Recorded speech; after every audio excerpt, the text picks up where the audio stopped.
Welcome back once again, all of my low carb friends, and for those of you who are here for the first time, welcome. Today I have another very easy keto bread recipe for you. And if you want a printable version of this recipe, you can check out my website at janet'sdeliciouslowcarbkitchen.com. You can find a printable version of this recipe and other goodies there for you. And if you're new to the channel and you want to see lots of easy, delicious low carb keto recipes, make sure you click that subscribe button and click the notification bell that's right next to the subscribe button. That way you can be notified every time I put out new videos. And if you are a music lover, make sure you check out the link in the description to my other YouTube channel, Inspirational Songs with Janet. I've posted another new song there, so make sure you check that out and subscribe there also. And remember, Monday, Wednesday, Friday, 1 p.m. Pacific time, I go live on TikTok at Janet's Delicious Kitchen, so make sure you check me out there. And if you would like to help support this channel, make sure you scroll down in the description of the video. You'll see some affiliate links. Anytime you purchase anything using those affiliate links, a small portion of your purchase will go to me and help support the channel. So while we do all that, let's get cooking.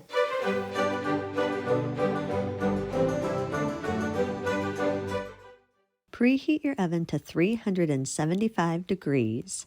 Line an 8 by 8 inch cake pan with a silicone mat or some parchment paper. If you're using parchment paper, allow the paper to hang over the edges just a little bit so you can easily remove the sliders. Then set your pan aside for a minute. Grind 10 grams or around 2 tablespoons of whole psyllium husk until it's about half its volume. So by the time you get done grinding it, it's going to be around 1 tablespoon. I just put it in my coffee grinder for about 30 seconds, somewhere around there, probably not even that much. Just enough to get it to where it's around half its volume. Place the ground psyllium husk in a large bowl. Combine 112 grams or around 1 cup of coconut flour, 12 grams or around 1 tablespoon of baking powder, a half teaspoon of salt, 50 grams or around 1/4 cup of the granulated sugar substitute of your choice. I'm using a combination of granulated monk fruit sweetener and granulated allulose. You can use whatever granulated sugar substitute you want. If you do not want a sweet hint in your slider rolls, you can just leave this out completely. I personally like a little bit of a sweet hint. You can also adjust it more or less depending on how dominant of a sweet taste you want. It's all up to you. If you want to, you can add some dry seasonings to give your slider buns different flavors. I want mine to pretty much be a neutral flavor, so I'm adding 9 grams or around 1 tablespoon of instant dry yeast. The dry yeast is not going to help the sliders rise. I've told you guys this many times and will continue to tell you, when I add dry yeast to my bread products, it is strictly for flavor, to help them taste a little bit more like traditional bread. Coconut flour does not rise very much at all, even with the addition of yeast. So just for flavor. Sift the dry ingredients all together until they're fully combined and there are no lumps. Add 4 large room temperature eggs, 174 milliliters or around 3/4 cup of the oil of your choice. I'm using a combination of around 103 grams or about 7 tablespoons of coconut oil that's been melted, and about 72 grams, roughly around 1/3 cup of avocado oil. You can use any oil you want. If you do choose to use coconut oil, measure it out solid and then melt it. And you can add it while it's still warm, as long as it's not boiling hot, we're good. Add 118 milliliters or around 1/2 cup of hot water.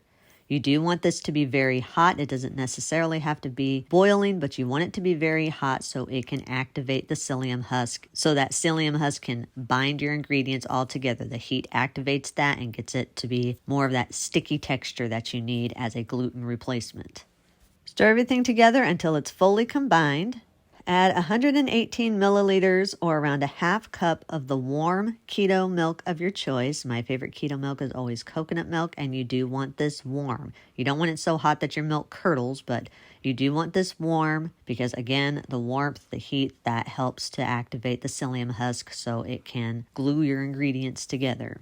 Now, I'm wanting these sliders to be more of like a sweet Hawaiian slider roll. So I'm adding 2 teaspoons of pineapple extract. But if you don't want yours to be like a sweet Hawaiian roll, you can leave that out completely. That's just something I'm doing for this particular recipe. Stir everything together until everything is fully combined. Then continue to stir the dough together for about 2 minutes or until a very wet dough forms. Scrape down the sides of the bowl and push the dough to the center of the bowl. Knead the dough in the bowl for another 2 minutes or until it's firm enough to form sort of a ball shape. It's not going to be a complete center ball, but somewhat of a ball shape. The dough is still going to be wet, but that's okay. That extra moisture will be taken care of here shortly. Make sure if you need to, you scrape down the sides of your bowl and make sure everything is all pushed to the center of your bowl in somewhat of a ball shape. Allow the dough to sit at room temperature for about 15 minutes so it can absorb the extra moisture. After 15 minutes, your dough is still going to be moist and a little bit sticky, but it should have thickened up enough so that the dough can hold its shape. Divide the dough into 9 equal portions. It's roughly around 6 tablespoons of dough in each portion, give or take a bit. Roll each dough portion into smooth balls. Now again, as I said, the dough is going to be a little bit sticky, so you might need to dampen your hands a little bit so it's easier to roll the dough balls around. Place the dough balls side by side in your prepared cake pan. Use your hands and just very lightly flatten the tops of the rolls. This is just going to help prevent them from splitting. Sometimes with very moist dough, the steam can escape and split the top of your rolls. It won't ruin your rolls if it does that. We just want to try to prevent that as much as possible. So you don't want these to be completely firmly flat. You just want them to be slightly tapped down a little bit. Melt 1 tablespoon of butter. Brush the melted butter over the tops of the rolls. Then place them in your preheated oven. Bake at 375 degrees for 25 to 30 minutes or until the tops of the rolls are golden and a tester comes out clean. Once the rolls are done baking, remove them from the oven and allow them to cool in the pan for at least 20 minutes or until firm.